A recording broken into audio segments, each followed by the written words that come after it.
Chicago, Cleveland taking center stage and Got Teeeem. First of three questions, Kev. A lot of change there on the south side. Which newcomer will have the biggest impact in 2020? My opinion, Dallas Keuchel, immediately starting pitching. Okay, Giolito, the game slowed down for him last year. He's now turned it into now he can be a bona fide top of the rotation. Dallas Keuchel reminds me of a guy named Mark Burley back in the days when the White Sox were really good. Good tempo, ball down the zone, hitters park, a lot of ground balls, a lot of pop-ups. So there you have it. Yeah, good pick, good signing by Chicago. I'm going to go with their new right fielder. They made a trade with the Texas Rangers, Nomar Mazara. Let's keep in mind the White Sox had some of the worst offensive production among right fielders last year. Worst OPS. Now, this guy hasn't been the star that we thought he would be in Texas his 4 seasons. 20 homers, 20 homers, 20 homers, 19 homers. Still trying to find his way. But at 25, and you can kind of hide him in this lineup, I think this is the year he explodes. He's not going to have 20 homers, but he'll dish out some power, certainly from the left side. All right, up next, focusing on the Cleveland Indians. Kev, better chance of the Tribe winning the division or trading star shortstop Francisco Lindor? Yeah, this is a great question because it's obviously unique. This year, the trading deadline, I think, is August 31st, so they backed it up a month, and this is where, I don't know how many deals are going to be made. So I would say better chance of winning this division, even though I think the Twins are the powerhouse in this division, but you can never rule out the Terry Francona ball clubs. He starts playing tickle bunny and getting these guys believing, and they keep Lindor, and they have a big, their offense still can batch a baseball. So I know that you're a Cleveland fan. I kind of root for your Indians. I love me some Minnesota, but yeah, I think they have a better chance doing that than trading Lindor this year.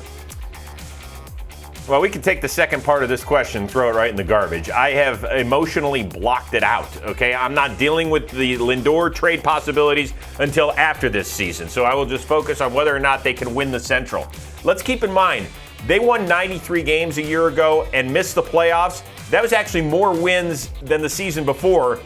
That was the time they won their 3rd straight Central Division title. So this is still a really good team. Their starting rotation is still very good. To me, the biggest question, outfield and bullpen. Will they be good enough to compete with Minnesota and perhaps Chicago in that division?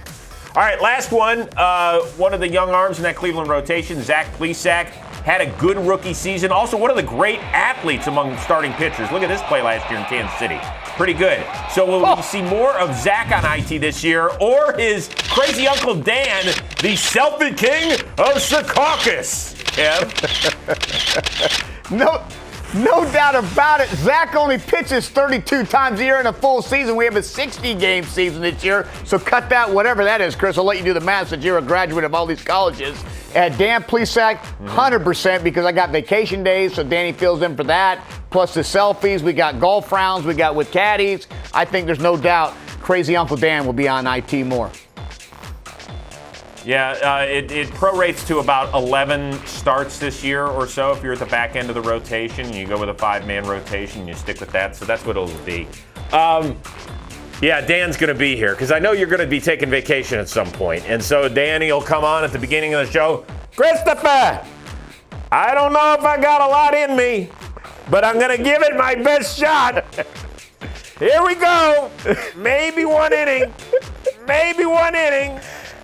And if I had a shoe right now, I would take it off and put it on, but all I got are some bare feet. Nobody wants to see my stanky. Are you wearing shoes today? Yeah. Huh? Are you wearing shoes today? What? Are you wearing shoes Yes, I'm wearing today? shoes. Yeah, but I know Max. Hello, Max. This is I know where you were going right now. But hey, you know what's funny, Chris? Bringing up these clubs. You remember old Julio Franco? You remember old Julio, almost 62 years old, doing his thing in the cages right here, talking about these clubs. Like, I watched this on Twitter. I'm like, holy cow, he looks great. He's doing his thing. It just got me thinking, and it reminded me of this old fella that went deep at an old age, just like Julio Franco. And I think, Chris, you've seen this. Yeah. The bat speed at 45 years old. I don't think I had that at 35 years old, but let's not sleep on that situation, Chrissy.